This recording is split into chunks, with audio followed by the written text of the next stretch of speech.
Hello and welcome back. It's Arleen Smith, and this is Healing the Hearts of Healthcare. And I am so excited to talk to you about this podcast topic today, which is activating the greatness in you. And I want you to know that this is 100% possible because the work that you do is so meaningful. I mean, you care for people. You're a healer. You care for people, their mind and their body and their spirit. And not everybody can do the work that you do. You know this. You have to have compassion. You have to have empathy. And you've just got to have a spirit of wanting to care for other people. And so not everybody can do that. But I want to teach you how to activate the greatness inside of yourself because you know this.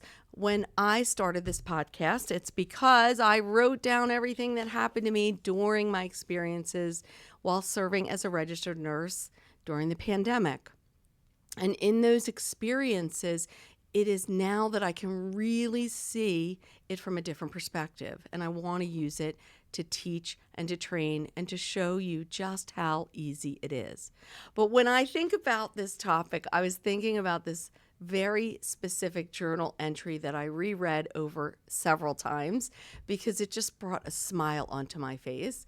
And I'm going to just remind you, I worked in long-term care at the very end of my nursing career. I was called into the field. I really specifically heard that in a little voice in my head that said, go into senior living. And so you know what I did? I just did what I was supposed to do, right? You listen to the soft, still voice. And that's what I did. And I was really fortunate to be able to say that I served during the pandemic as a registered nurse. I pushed a med cart.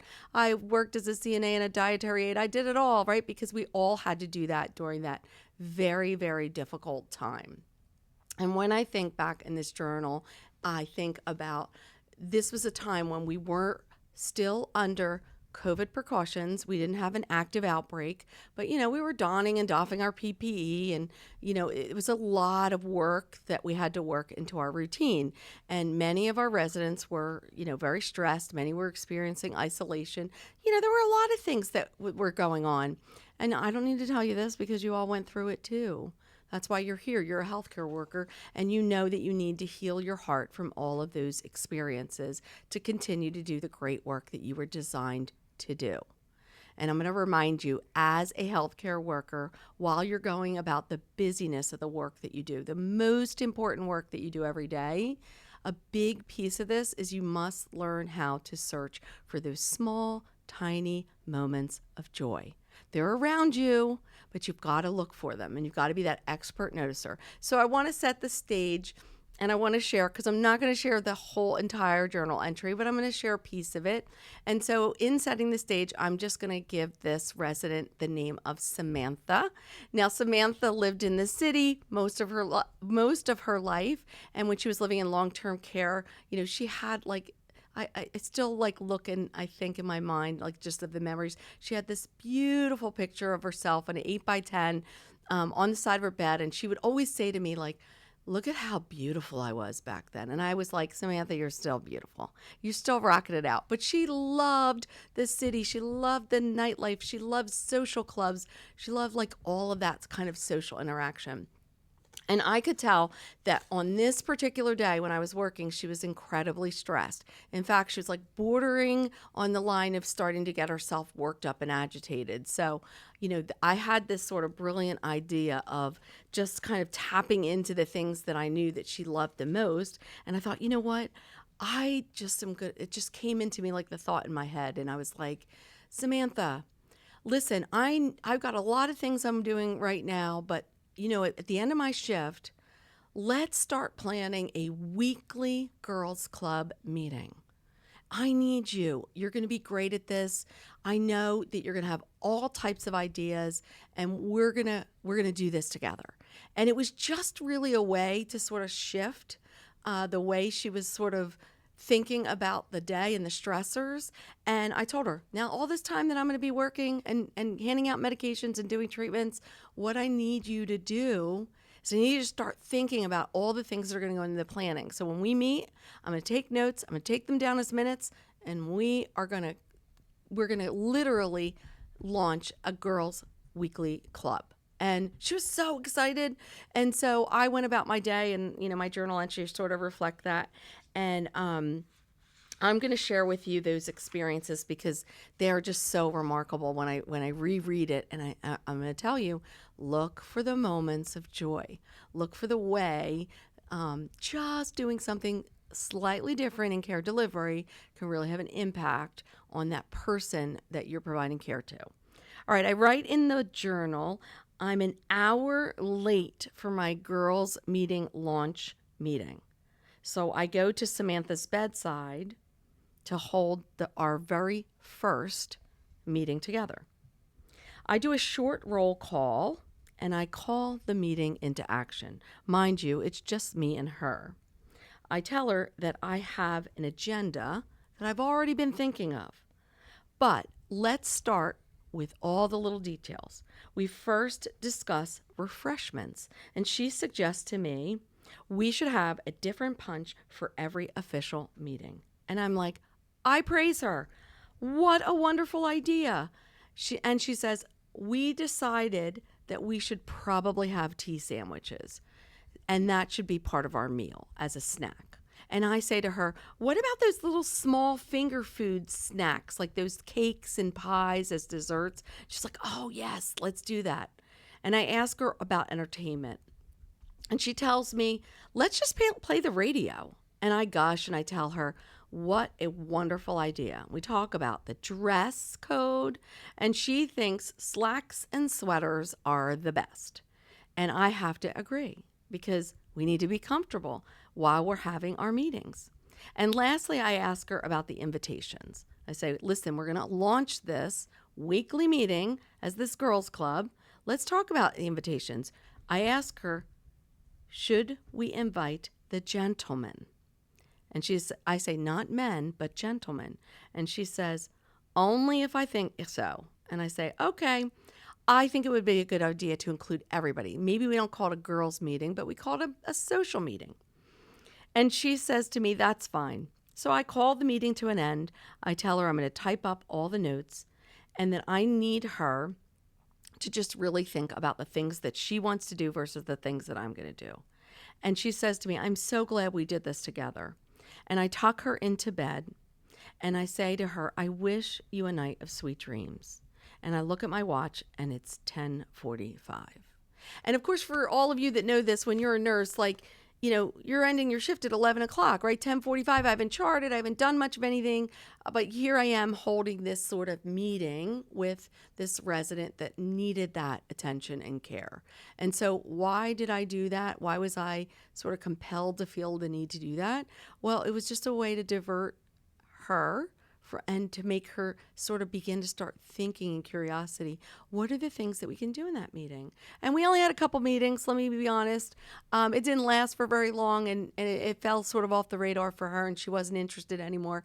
But the point of the matter is sometimes as healthcare workers, when you're interacting with people, just picking up on their stressors and seeing things from a different lens really is helpful when it comes to the care that you provide. And so it makes me think about when I first launched this podcast, I talked about the great work of Victor Frankl in the book, Man's Search for Meaning.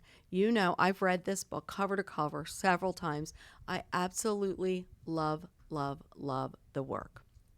And in the book, Victor Frankl sort of introduces this idea of, as he was a physician and a psychiatrist that was, living in a concentration camp, Victor Frankl talks about the work that he discovered, which is called logotherapy. And I think this is remarkable because it really is this idea that as human beings, our primary motivation is that we're really searching for meaning and purpose in our lives. That's what he discovered when he was in the concentration camp. In fact, there were times when Victor says in the book, he could really look at a person and discover if they were going to make it through the camp or not. Because just by the way, either they were thinking about their thoughts or they were expressing those words out into the universe. And so the tasks that we do as healthcare workers, they weigh down your soul. It's we have to challenge ourselves to look at things from a different perspective. We have to look at things differently. And finding meaning is the key to mental health and well-being. I'm going to say that again. Finding meaning in the work that you do is the key to your mental health and well-being. When you can make this connection that you know that the work that you do has meaning, when you can see that the work that you do has meaning, it's going to be a game changer for you as a healthcare worker. You're going to notice these differences in the way you deliver care. And I love in the book how Victor talks about this concept of tragic optimism. And it's so remarkable because he said this is when a person actually makes a conscious choice to change their attitude, and they choose hope, and they choose courage, and they choose meaning, and they're pushing themselves forward. It's a conscious choice that that person is making. And that starts with you as a healthcare worker changing the way you are looking at your current situation, changing the way of your own attitude, it could be at times. It doesn't matter what it is. The whole purpose of the exercise is for you to discover meaning. Remember, you're doing this great, important work, but if you're not even allowing yourself to discover inside of you what's going on and find those elements of joy and find those pieces that give you great meaning and give you personal and professional satisfaction, well, you're missing out. So it reminds me of another book, and I bought it actually with me today. Some of you probably are familiar with this. You know, I had 2 of these books. There's actually 4 in the series. This is Mattie Stepanek. And Mattie was, he was actually born, I think it was in the 1990s. He only lived to be 13 years of age. He was born with a rare form of muscular dystrophy. He was homeschooled, but his mother was an incredible creative spirit. And she fostered in him this creativity, and he was communicating out these poems at the earliest age of 3. And I love just the concept of the first book that he launched. I wish I had it. I actually had to print a copy of the poem from the internet because I was like, dang it, I don't have this book. But the first book is called Heartsongs, and the title poem is really the basis for that book. And this book that I have is called Journey Through Heartsongs, and it's another element of the book, and it touches on that Heartsong poem, but just does like a little slight change. And I want to share the poem because, again, I want you to think about this. This is a young child with a debilitating disease that, you know, has limitations, but still has the ability to tap internally to find the greatness that's trying to come out of his soul and his spirit. I think that is so remarkable because when you look at it, you can, you know, it's one of those things where you look at it, you say, how does that work, right? How does somebody become a prodigy like that at a very early age? We just don't know. It just happens. So I'm going to read this poem called Heartsongs, and I really want you to think about the messages in this poem. He says, each person has a heart song, a beautiful, unique melody that sings to the world a story of who they are. Some heart songs are soft and sweet, like a gentle lullaby. Others are bold and powerful, like a great symphonic anthem.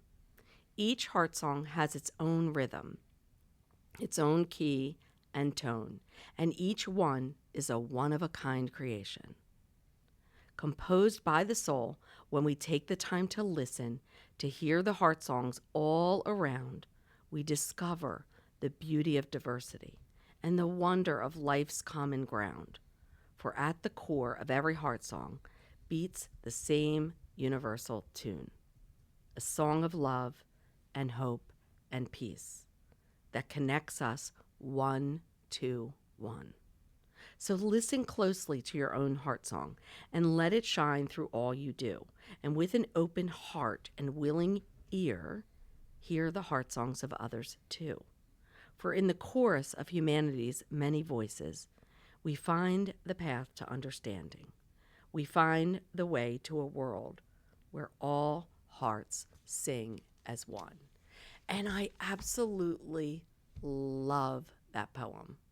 I mean, when I think about this idea that Mattie kind of saw this in himself, right?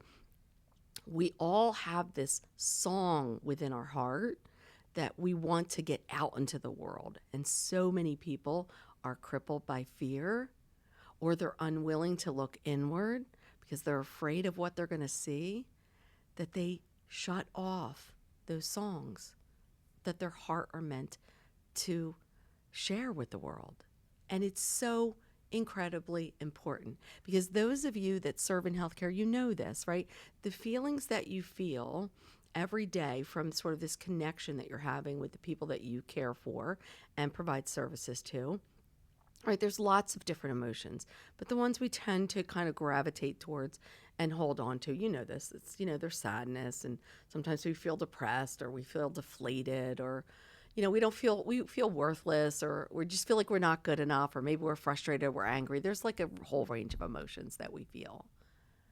And we don't see that there's greatness inside of us, and we can use that greatness to heal ourselves in a different way. But to do that, we have to search inward. We have to look at quiet reflection. We have to look at ourselves and look at ourselves from that lens of love. And so it takes an incredible amount of courage, because it's much easier in this world to just take the position of the victim, right? Woe is me. I don't get any good breaks, and all of these bad things happen to us, right? And as healthcare workers during the pandemic, like, there's a lot that we went through, right? And even post the pandemic, we're still in the pandemic, even though we don't feel it in the same way we did back in that day. For so many of us, we never healed our hearts from those experiences. So the way we're just carrying them about every single day. And it just makes me think of the story a couple years ago here in New Jersey. This actually happened where a woman who had her engagement ring, it was lost in her garbage. And what happened was the trash men came and they took the garbage away, and she quickly got on the phone and she called the garbage company, and they notified the guys in the truck.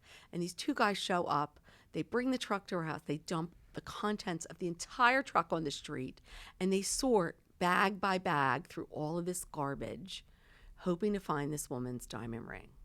And now you can think probably from the lens of, as these wonderful two garbage men that did this extraordinary, exemplary act of kindness and love for a person, because they knew how precious that ring was to that person, right? They got it. They knew it wasn't just something random that was thrown out. It was the person, it was a vow, like it was part of the vow. It was so important, right? But imagine being these garbage men that are literally, they're searching through all this garbage to find this tiny little ring. And did they find it? Yeah, they did. They absolutely found it. And they were like heroes. And I just think about that because I think about, the significance of sort of that metaphor of like when you're surrounded by all this garbage, right? It can be overwhelming. I know if I were in that situation, I'd be thinking, where do I start? How do I know what I looked at? How do I keep track? How do I make sure how do I keep safe? There are probably 50,000 things that would go through my head, right? And it's no different, right? But in our bodies, when you look at us and our world, right, we've got these huge piles of lots and lots of garbage that is kind of circulating inside of us. And for some people here that are in life school, they don't even notice that in all that mess, that there's some beauty inside. Like, they don't even notice it. They go their entire life not even looking inside to find the beauty. They just look at the mess. And I'm going to remind you, in the mess, there's a message. And that message for you is really to look inward and to really discover and look at yourself from a lens of love and compassion and understanding. Because again, you're a healer. You're doing incredible work in this world. And you have to channel love, and you have to channel kindness and softness and understanding, because you're dealing with human beings that, let's face it, they're not well, they're sick, and they certainly don't want to be in your presence, right? And you can't predict how they're going to react or respond. And quite honestly, you don't even know if that person is responding in a way and has absolutely nothing to do with you. It's just 5 minutes before they picked up the phone and got the worst news of their life. And then you happen to walk into that door, right? And their response to you was just a byproduct of that. And so we have to be really aware that the possibility of that happening to all of us is very, very high. And so when we reflect on like the why, like why we were designed to do this important work, like we look at Victor Frankl's work about like, we all have this sort of search for meaning and purpose. Like I want to make sure that I have meaning and purpose. There's going to be lots of situations throughout your entire career where you're going to say to yourself, I'm either faced with like feelings of feeling overwhelmed or I'm feeling despair, right? And most of the times those outweigh the feelings of joy for most people. Not going to say for everybody, because for those optimists out there in the world, you see the world like I do, right? We tend to turn it a little bit and see it. But for the majority of people, they navigate towards those areas. And that's scientific in nature because of the way our brains are sort of designed. So we are designed with that negativity bias. So we have to work really hard at rewiring those neural pathways to really look at things from a lens of positivity and where we see things from that different place. But I'm also going to tell you, deep inside, all those different piles of garbage that's there, for some of you, it could be in the moment, right? You're dealing with sickness. You're dealing with financial worries. You're dealing with family issues at home. Like there's a whole lot of things that we bring to work and we don't even realize we're doing it. And that just adds to those layers that are inside your body, right? Those piles and piles and piles of garbage. And so here's your call to action that, it's time to like take that step back, find that courage and look inward. Because if you don't do this, what can happen is it can have a spillover effect. And that means like those experiences that you're feeling, that anger and that depression and that frustration and that, being resentful or maybe being apathetic, or it could lead you down a road very quickly to why do I even bother to do this work? And that is so dangerous because you were designed to do this work. That's why you are here in life school. You are a healer. You're not here to do anything else other than take care of people and heal them. And so this recognition that if you're healing yourself every day from what you experience and you're finding ways to heal yourself, then you can continue to carry on and do what you were supposed to do, what you're designed to do. And so I'm not telling you anything you don't already know. You know this. But to do it, you're really going to need to slow down your pace. You're really going to need to practice taking a lot of deep breaths in, especially when you're having times of stress. And you're going to have to learn how to be one with something either in nature or some quiet reflection, whether it's a meditation room in the center that you work in healthcare. It doesn't matter. It could be outside listening to the birds.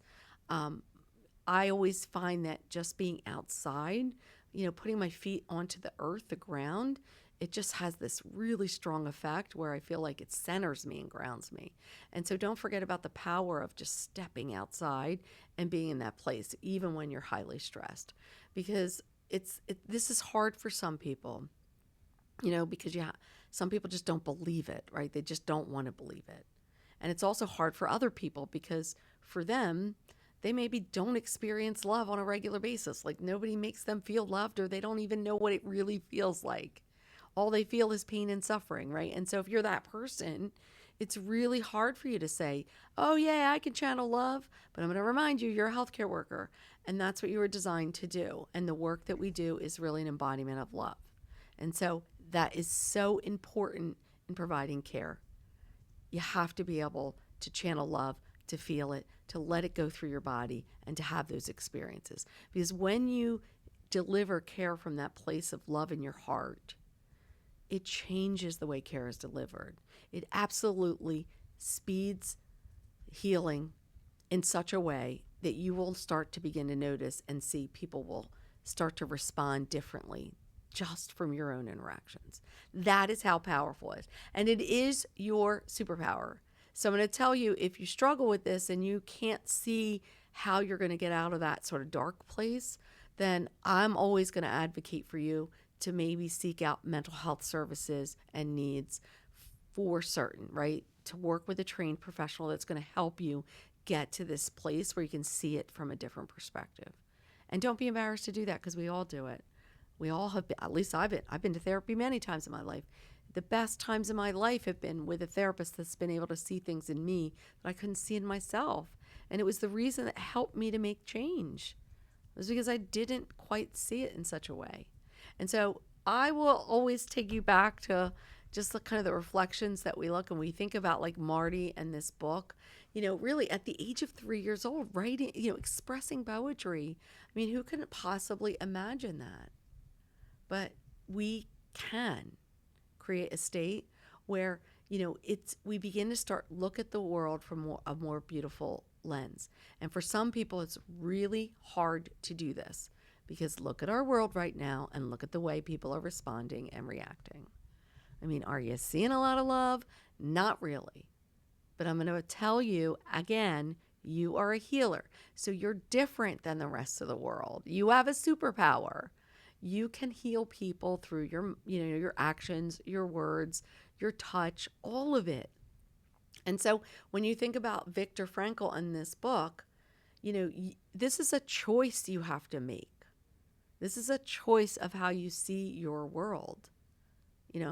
Just like I said, he could tell the people that weren't going to make it through the concentration camp. He was pretty able to determine that. You read that in the book, you can see it. And we have to remember all the time that the work that we do has meaning and purpose. And so you play such an important role as a healthcare professional. And I never want you to forget that. You make a choice every single day to show up and make a difference. That's a conscious choice that you make. Just by the way you're interacting with family, with your patients, under stressful situations, these are the choices that you make. Have you ever noticed that some people do this really well while other people really struggle? And again, I want to believe it's because people haven't learned how to use their superpower, right? Once you learn how to use your superpower and you use it for good, and you really search inside yourself and you find those things that are beautiful and you hold on to those and you embody that spirit with a sense of love for yourself, you're going to start feeling like you're going to be just a little bit lighter, and the world's just going to start looking a little bit different to you. It's not going to be so dark, and it's not going to be so difficult. Things will look different. And I'm going to tell you, I feel like when I think about this idea of healthcare workers and this absolute need to heal your heart every single day, I'm so passionate about it, because let's face it, every single thing you face every day, you cannot predict. You do not know what you're walking into. And for so many of us, that unpredictability alone is a huge stressor for people. And so you can't wait a month and then concentrate on your healing. You have to get into the practice of every day when you get home. I'm going to take a few minutes out. I'm really going to go into a nice quiet place where I'm going to allow healing thoughts to enter into my mind and my body. And I'm just going to channel love. And I'm really going to think about the work that I do and reflect on how meaningful it was, how I may have changed that person's life in the moment and they didn't even realize it. You know how many times this happened to me in my career when I worked in oncology? I can't tell you how many times it happened, because it happened so many times. I would provide care to somebody and I would not get the best version of them. But in my training, one of the things that I learned very early on is when people are going through cancer and difficult chronic illnesses, you're not living in their world. It's incredibly stressful for them. And I know that the brunt of a lot of that anger that I received was people that just loved their family members so much. If they could swap places for them, they would have done it in a heartbeat. And they couldn't. And so, it was this loss of control. It was this feeling like, I just want so bad for this person to be here another day. And sometimes as healthcare workers, we forget that, because people do a really good job of disguising it, especially with chronic health issues. And then you look at our world and you look at the way people are responding and acting, and you can really see it. It's very, very apparent. And I just want to believe that while we're here in life school, we are all here for the purpose of making sure we're taking time out to unpack all that garbage that's kind of gotten inside, sort it all out, and figure out where are all the beautiful things, and let's discard those things that really just need to be garbage. We don't need them to attach to our spirits or our souls in any way. And that is so critically important because we have to be doing that. And just like in my journal, when I wrote all these experiences down, I feel like, they happen to me every single day. And they were so challenging and so difficult. But when I look back in these journals, I can't tell you how many times there was beautiful things that were in them. But in that moment, I certainly couldn't see that. I could see it now because I'm, able to look at it from a different perspective. And so that's why I'm going to remind you, in this journey in life school, when you're going through this, when you're like absolutely trying to heal yourself, there was lots of experiences where I had, things that were devastating and terrifying and hurtful and harmful. But there were also beautiful things that were in there. I just couldn't see it at that time. And it's no different for you. So I'm going to remind you here while you're in life school, if you really want to do this important work, then think about the ways that you might be able to do this. So journaling is one of those ways. For me, it might be, even for you, it might just be, take a journal and do it for a week. After all of your work and your shifts, write down your experiences, how you felt, what you noticed, what you observed, like all of those things. Put pen to paper, like old fashioned. And I know what you're saying. I don't work like that. I don't care how you do it. Just get it out of here and get it down into something. So if you want to type it up, that's fine. If you want to handwrite it up. For me, pen to paper always works because I just feel like when I'm actually writing the words down, some of that stuff is coming out as I'm actually writing it. So I can really feel it. It's palpable. But I promise you, if you start writing these things down, give it a week and then go back and look at it on a day that's off and just look for those themes and those trends and those patterns and notice what were the observations that you made and saw. And some of them might be that you noticed that, it had nothing to do with me. It was all about that person, right? Or maybe it was about a coworker, or maybe it was about a situation. You're going to look at it from a different lens, and it's really going to help you to really just start unpacking some of the stuff that you tend to carry around when you come home from work. Because we all do it. Listen, we're all guilty of it. There's nobody out there that's coming home and they're just like not letting anything touch them. Well, there are some people that are there, but it looks very different in that world. And there's a lot of work that person has done to get to that state. And I'm going to tell you, it's a lot of quiet, it's a lot of meditation, it's a lot of being in still silence for a long period of time to really just allow healing to occur into your body and making sure you're making that your number one priority.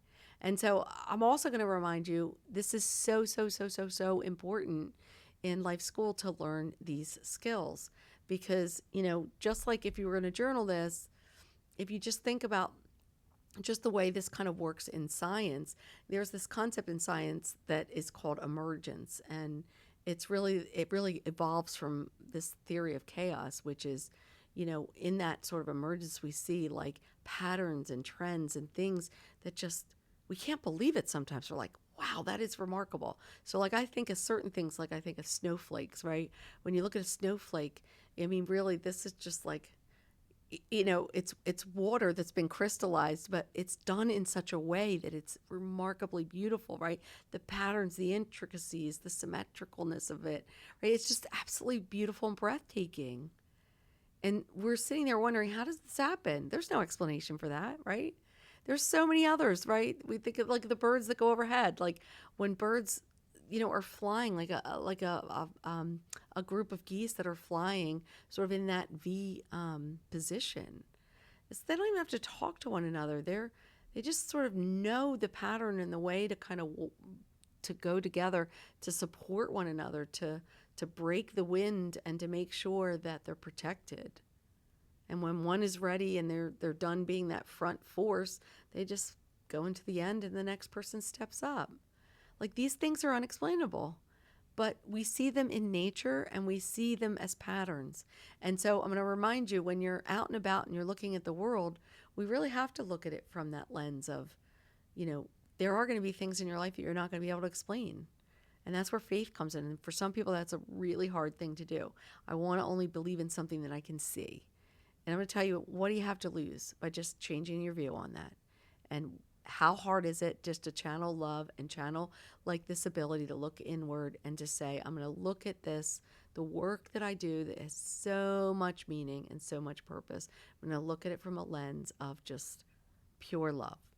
And I'm going to make sure that I'm forgiving and that I let things go and I'm unpacking that garbage. And it's, again, I'm going to remind you, it's a conscious choice you make every single day.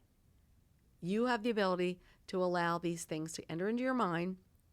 You certainly don't have the ability to control everything that's happening in your surrounding, but you absolutely can control how you respond to it, how you act to it, how you allow those thoughts to enter into your mind, into your heart, and out your mouth.